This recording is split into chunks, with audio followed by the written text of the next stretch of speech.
Already open. Dirty birdie. Okay, well, we get to talk about this, though, and this is important. When you hear of diseases like measles, chickenpox, and tetanus, you may not know anyone who's had them recently. So why are vaccines so important for all of us living in the U.S., where the truth is they're only a plane ride away? We're talking about the importance of vaccines, and that is coming up next on Midday.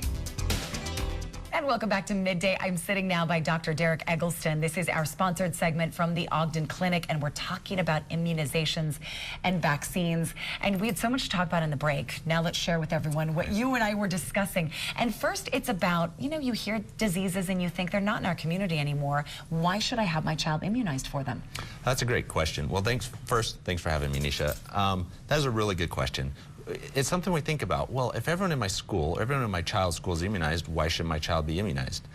Well, the world is getting smaller. People travel. And that being said, diseases come into our country that we're not aware of. And later in life, your kid might travel. So once you travel, all that goes out the window if you're not immunized. So what diseases do vaccinations protect us from? The ones you probably haven't even heard of or seen in our generations: polio, for example, measles, whooping cough, chickenpox, hepatitis, flu. Flu season's upon us. If your physician or your friends haven't proposed a flu shot already, they will. I always think it's so nice that my kids don't have to go through chickenpox. Right, absolutely. How many years ago we did? Right, we did go through that. Are vaccines safe? They are.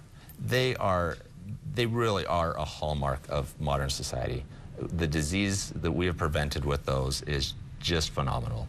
And the risk that comes with it is very, very small compared to suffering the disease itself. If your baby, let me ask you this, is taking antibiotics or doesn't feel well, should you still bring them in? Because I know so many people schedule those visits and don't know. Right. Absolutely. Most times you can still give an immunization when the child is sick. However, as a parent, if you're not comfortable with it, talk with your provider, talk with your physician, and reschedule. No harm in that. You likely, very unlikely, will need to reschedule. Who keeps track of that scheduling for you and how many shots your child's had? That's our job. We should do that, but there is responsibility on the parent's part. Keep that immunization card. The little blue card, keep it in your purse, keep it in the diaper bag, keep it at home, and bring it to every visit.